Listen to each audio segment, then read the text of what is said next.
जय हिंद एवरीवन। तो आज हम लोग बात करेंगे अमाइनो एसिड्स के बारे में। तो सबसे पहले ये जानना ज़रूरी है कि भाई अमाइनो एसिड्स कहाँ हम पढ़ेंगे और क्या हैं ये। तो देखिए, अमाइनो एसिड्स पढ़ने से पहले हमको ये जानना है कि जो कोई भी कोशिका आप ले लें, कोई भी सेल ले लें, है ना, लिविंग सेल, तो उसके अंदर जो मैक्सिमम कंटेंट होता है ना, वो किस चीज़ का होता है? प्रोटीन का होता है। 70% आप देखेंगे तो प्रोटीन ही आपको दिखाई देगी, ठीक है। और प्रोटीन क्या है भाई? प्रोटीन है unbranched polymer of amino acid, या कहें हम अमाइनो एसिड रेसिड्यू। इन दोनों में क्या डिफरेंस है वो हम देखेंगे, ठीक है। तो अगर हम कहें कि भाई प्रोटीन क्या है, तो प्रोटीन एक अमाइनो एसिड रेसिड्यू से बनी हुई श्रृंखला है, ठीक है ना। देखिए, और ये हम जानते हैं इनके बीच जो लिंक होता है उसे पेप्टाइड बॉन्ड कहते हैं।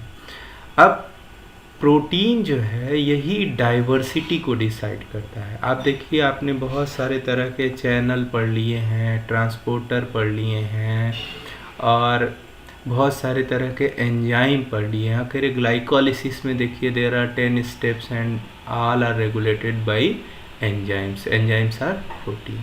तो अगर हम कहें एक मोटी मोटी भाषा में कि प्रोटीन ही डाइवर्सिटी देता है ना, तो ये गलत नहीं होगा। कि जितने भी डाइवर्सिटी आप फंक्शन में देखते हैं, जितने तरह के फंक्शन आप देखते हैं, वो सब प्रोटीन की वजह से। और प्रोटीन किससे मिलकर बना है? अमाइनो एसिड की वजह से। तो अमाइनो एसिड का नेचर जरूर ही प्रभावित करता होगा प्रोटीन को।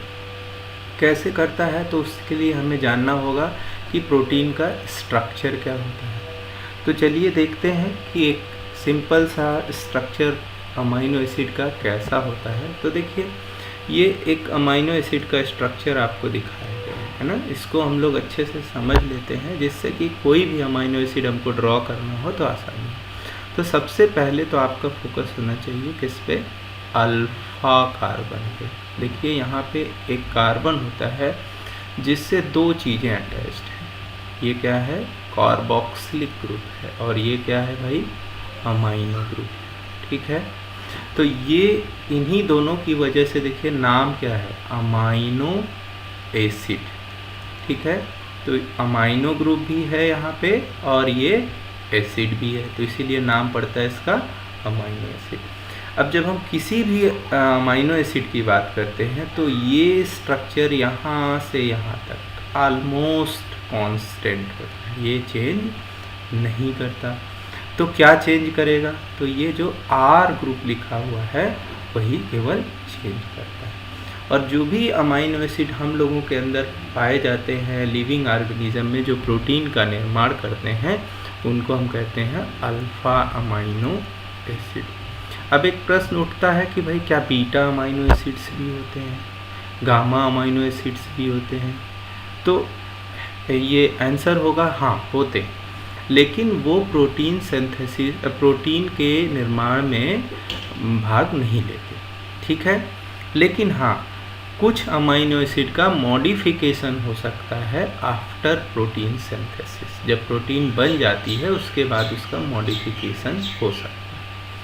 तो जैसे अगर हम कहें बीटा अमाइनो एसिड, तो देखिए ये अमाइनो एसिड जो है, ये यहाँ पे जो अमीनो ग्रुप है वो देखिए किससे जुड़ा है? बीटा कार्बन से जुड़ा है। अगर ये इससे जुड़ा होता तब इसको हम कहते हैं अल्फा अमाइनो एसिड, लेकिन ये कैसा हो गया? बीटा अमाइनो एसिड हो गया, ठीक है। तो हमको ये समझ में आ गया कि कोई भी अमाइनो एसिड हमको ड्रॉ करना है तो ये ऊपर वाले फंक्शनल ग्रुप तो सबसे होगा। जो भी वेरिएशन होगा वो किसकी वजह से होगा? जो भी भिन्नता होगी वो किसकी वजह से होगी? R group. तो इस आर ग्रुप के बेसिस पे हमारे पास कितने तरह के अमाइनो एसिड हो गए? 20 टाइप्स। कितने? तो यहाँ पे देखिए, अगर हम बात करें कि अलग अलग आर ग्रुप की वजह से कितने तरह के अमाइनो एसिड हो गए भाई? हमारे 20 तरह से। अगर 20 तरह के हो गए, तो अगर हमको इसको नाम देना हो 20 अलग अलग अमाइनो एसिड का, तो कैसे नाम दें? तो नाम देने के लिए शुरू में ऐसा हुआ कि जो अमाइनो एसिड जिसमें डिस्कवर हुआ था उसके हिसाब से उसको नाम दे दिया गया। तो जैसे एस्पैरागस एक प्लांट होता है, उसमें जो है ये एस्पैराजीन की डिस्कवरी। तो एस्पैरागस जो है ये प्लांट है, तो इसके अंदर किसकी डिस्कवरी हो गई? एस्पैराजीन की, तो इसका नाम दे दिया गया एस्पैराजीन। ठीक, ऐसे ही ग्लूटामेट, जैसे आप जो है गेहूं का आटा खाते हैं तो उसमें एक सब्सटेंस पाया जाता है जिसको बोलते हैं ग्लूटेन। क्या बोलते हैं भाई? ग्लूटेन। बहुत सारे ऐसे लोग होते हैं जिनके अंदर ग्लूटेन को लेके एलर्जी भी होती है ना, वो एलर्जी होती है जिसकी वजह से वो गेहूं का आटा नहीं खा सकते। ठीक है, तो उस पर कभी फिर बात करेंगे। तो अब देखिए यहाँ ग्लूटेन से ही क्या शब्द बना गया, जब उसमें डिस्कवरी हुई तो क्या हो गया? ग्लूटामेट नाम पड़ गया। ऐसे ही देखिए टायरोसिन, तो टायरो वर्ड जैसे ग्रीक में देखेंगे, टायरो का मतलब होता है चीज़। क्या होता है भाई? चीज़। तो चीज़ आप जानते हैं, तो चीज़ में इसकी डिस्कवरी हुई तो इसका नाम क्या पड़ गया? टायरोसिन। वैसे ही ग्लाइकोस है ना, ये भी ग्रीक वर्ड है, तो इसका मतलब होता है स्वीट, है ना, हम लोगों ने कार्बोहाइड्रेट में पढ़ा है ना। तो ये देखिए, ये नाम क्यों पड़े भाई? क्योंकि इनकी डिस्कवरी कहाँ पे हुई, इसके बेसिस पे इनको नाम दे दिया गया। लेकिन अगर हम आपको कहें, एक छोटा सा काम दें कि एक प्रोटीन है जिसमें 20 अमाइनो एसिड्स है ना, और हम कहें कि उसका सीक्वेंस लिखिए, है ना, कि यहाँ कौन सा अमाइनो एसिड है, उसके बाद कौन सा है, उसके बाद कौन सा है, उसके बाद कौन सा है, because this is very important.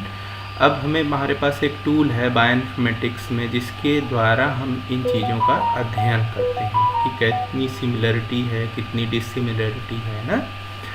तो अब क्या है कि ये सीक्वेंस लिखने के लिए अगर हम सारे अमाइनो एसिड का पूरा नाम लिखेंगे तो ये तो हमारा हाफ पेज भर जाएगा केवल 20 अमाइनो एसिड लिखने में। तो साइंटिस्ट के साथ ये बड़ी प्रॉब्लम होने लगी कि अगर एक प्रोटीन है, सपोज़ करिए वो 20 अमाइनो एसिड का है या 10 अमाइनो एसिड, तब तो बहुत आसान है, चलिए आपने लिख दिया। लेकिन से फॉर एग्ज़ाम्पल कोई प्रोटीन है जिसमें 20,000 अमाइनो एसिड है, तो वहाँ पे क्या होगा कि वो तो फिर कई पेज लग जाएंगे लिखने में। तो शुरू में साइंटिस्ट ने क्या किया कि शुरू का जो 3 लेटर्स था अमाइनो एसिड का उसको यूज़ किया, जैसे वैलिन के लिए वैल, ल्यूसिन के लिए LEU, आइसोल्यूसिन के लिए IIE और मेथियोनिन के लिए, ऐसे सारे अमाइनो एसिड्स के लिए यूज़ किया जाएगा। ठीक है, तो इससे थोड़ी सी तो प्रॉब्लम सॉल्व हुई। लेकिन जब आपके पास लाखों करोड़ों में अमाइनो एसिड्स हों, उनका डेटा हो और उनको आपको लिखना हो या फिर संग्रहित करके रखना हो कहीं ऑनलाइन, तो वो बड़ा प्रॉब्लम आ रहा था। तो एक साइंटिस्ट हुई, उनका नाम था मार्गरेल। क्या नाम था भाई? ये बहुत अच्छा इनका कंट्रीब्यूशन है इसमें। ये मार्गरेल ने जो है मार्गरेल ओक्ले डेहॉफ, ठीक है, ये साइंटिस्ट थी, ये लेडी जो है, इन्होंने बड़ा काम किया। उन्होंने क्या किया कि जैसे भाई हमारे पास ABCD होता है ना, इंग्लिश में हमारे पास अल्फ़ाबेट हैं ABCD, और उन्हीं अल्फ़ाबेट्स को यूज़ करके हम बहुत सारे शब्द बनाते हैं और उन शब्दों से हम सेंटेंस बनाते हैं और सेंटेंस से हम बड़े बड़े ग्रंथ लिखते हैं, है ना, बहुत सारे टेक्स्ट लिखते हैं, सब कुछ। तो उन्होंने कहा कि क्यों ना इसको एक सिंगल लेटर लैंग्वेज दे दिया जाए, जैसे जो अल्फ़ाबेट्स हैं उसको हम यूज़ कर लेते हैं। ठीक है, लेकिन देखिए अब क्या प्रॉब्लम आती है। तो मार्गरेट या डेहॉफ ने क्या किया कि जो फर्स्ट लेटर था, जैसे ग्लाइसिन में G ले लिया, ठीक है, उसी तरह से अलानिन में A ले लिया, प्रोलिन में P ले लिया, ठीक है, एक लेटर यूज़ करेंगे, वैलिन में V ले लिया, ल्यूसिन में L ले लिया, आइसोल्यूसिन में I ले लिया, मेथियोनिन में M ले लिया। लेकिन भाई जब आप देखेंगे फेनाइलेलाइन, अब फिर से P आ गया। अब जब फिर से P आ गया तो प्रॉब्लम होगी। तो अब कैसे नॉमेनक्लेचर करें? ठीक है, तो ये हुआ कि जो उसका साउंड आ रहा है, जैसे पेन, फ का साउंड आ रहा है, तो यहाँ पे क्या इसको लेटर कौन सा दे दिया गया, एफ दे दिया गया।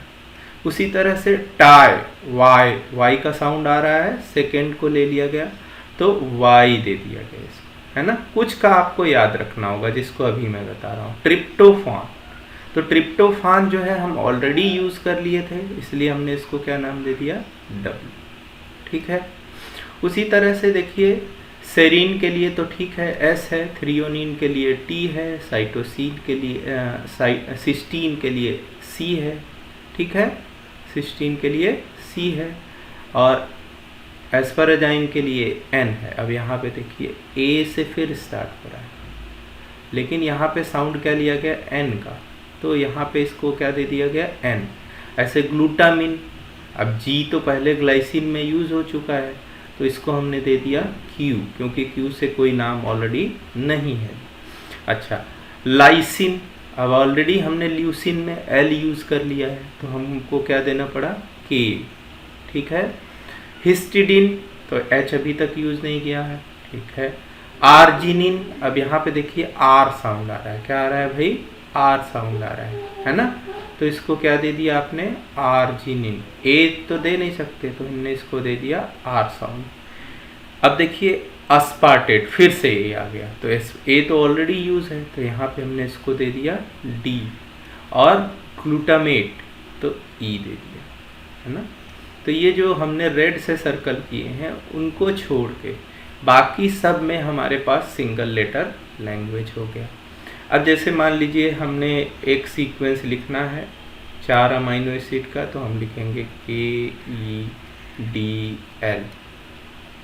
तो अगर हम कहें कि ये C टर्मिनल है, ये N टर्मिनल है। ठीक है। तो ये K क्या हो गया भाई, कौन सा अमाइनो एसिड होगा, लाइसिन। अब देखिए अगर इसको हम पूरा लिखते तो कैसे होता है, लाइसिन। लाइसिन के बाद कौन है भाई, ई।